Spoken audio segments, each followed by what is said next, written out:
শেরপুরের শ্রীবর্দী উপজেলার কাকিলাকুড়া ইউনিয়নের রুহুল আমিন চাকরি করতেন একটি টেক্সটাইল কোম্পানিতে। কৃষি বিষয়ে ছিল বেশ আগ্রহ। অনেক দিনের ইচ্ছা ছিল নিজেই কৃষি নিয়ে নতুন কিছু করার। সে আগ্রহ থেকেই 1 বছর আগে চাকরি ছেড়ে দিয়ে ইউটিউব দেখে শুরু করেন মরিচ চাষ। প্রথমবারেই করেছেন বাজিমাত। বগুড়া থেকে নাগা ফায়ার ও OnePlus 2 জাতের কাঁচামরিচের চারা নিয়ে এসে নিজের 20% জমিতে মালচিং পদ্ধতিতে চাষ শুরু করেন রুহুল আমিন। এতে সবকিছু মিলিয়ে তার খরচ হয় মাত্র 40,000 টাকা। ওই বাগান থেকে এখন পর্যন্ত 2 লাখ টাকারও বেশি মরিচ বিক্রি করেছেন তিনি। প্রথমবারের চাষ থেকে আরও প্রায় 1.5 লাখ টাকার মরিচ বিক্রির আশা তার। কৃষিতে আমি আসি নতুন উদ্যোক্তা হওয়ার জন্য, কৃষিতে আসার করি। এরপরে আমি অ্যাগ্রো-ওয়ানের সাথে যোগাযোগ করি। ওনারা বলে মালচিং পদ্ধতিতে আপনি মরিচ চাষ করেন। আমাকে প্রথম মরিচের পরামর্শ দেয়। আমি ওনাদের কথা মতো মরিচ চাষ করার জন্য সব কিছু অ্যারেঞ্জ করি। ওনাদের কাছ থেকে বীজ এবং কীটনাশক সংগ্রহ করি। এরপরে আমি মাঠে কাজ শুরু করি।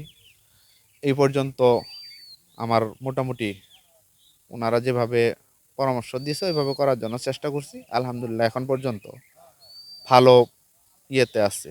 এখন পর্যন্ত আমার এই মরিচের ক্ষেতে টোটাল খরচ গেছে আমার 40,000 টাকার কিছুটা বেশি।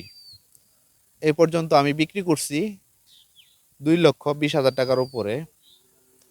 আর এখন যে পরিমাণ গাছে মরিচ আছে, এই পরিমাণ মরিচ আর বাজার দর হিসাবে আরও 1-1.5 লাখ টাকা বিক্রি করা আশা আছে। রুহুল আমিনের সাফল্য দেখে অনেকেই মরিচ চাষে আগ্রহী হয়ে তার কাছ থেকে পরামর্শ নিয়েছেন। শুরু করেছেন নিজেদের মরিচ বাগান। পরিবারে ফিরিয়ে এনেছেন সচ্ছলতা। বিভিন্ন ধরনের শাকসবজি করি। যত শাকসবজি করে আমরা কোনো লাভ দেখি না। এজন্য আমাদের বাড়ির পাশে এক ভাই মরিচ করে তিনি অনেক লাভবান হয়েছে এবং মরিচের প্রচুর ভালো দাম। এজন্য আমরা ইনশাল্লাহ আগামীবার থেকে আমরা মরিচ করবো ইনশাল্লাহ। অন্য অন্য জিনিসের দাম অনেক কম, ধান চাল কুড়ি পোষায় না। যাই হোক আগামীতে আমরা মরিচ টুরিচ করমু, দামও বেশি, 5-6 হাজার টাকা মন কাঁচা মরিচ। আগামীতে ইনশাল্লাহ আমরা করমু। ধান পাট আবাদ করলে পোষায় না, এই মশার আবাদে করা রাখবো ইনশাল্লাহ, আগামীতে করমু।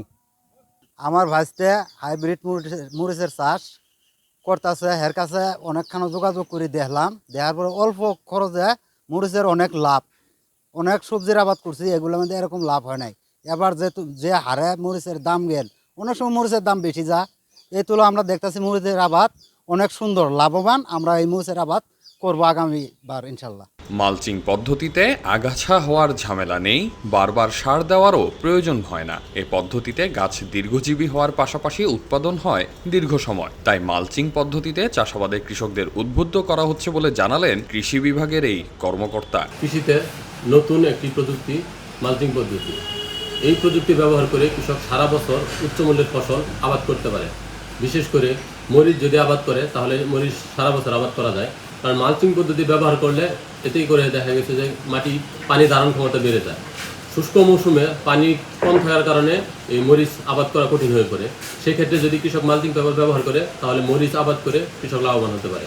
অন্য কোনো কৃষি উদ্যোক্তা যদি মরিচের পাশাপাশি অন্যান্য ফসল মালচিং পদ্ধতিতে আবাদ করতে চায় তাহলে আবাদের সমস্ত কলাকৌশল উপজেলা কৃষি অফিস থেকে প্রশিক্ষণের মাধ্যমে এবং পরামর্শের মাধ্যমে দেওয়া যাবে। সফলতা পাওয়ায় নতুন করে আরও 5% জমিতে মালচিং পদ্ধতিতে চারা রোপণ করেছেন রুহুল আমিন। আবহাওয়া ভালো থাকলে এবারেও বাম্পার ফলন হবে বলে আশা তার। এলো মুক্ত চিন্তার স্বাধীন দৈনিক খবরের কাগজ। এখন খবর হবে নিখাত, নির্ভীক, নিরপেক্ষ।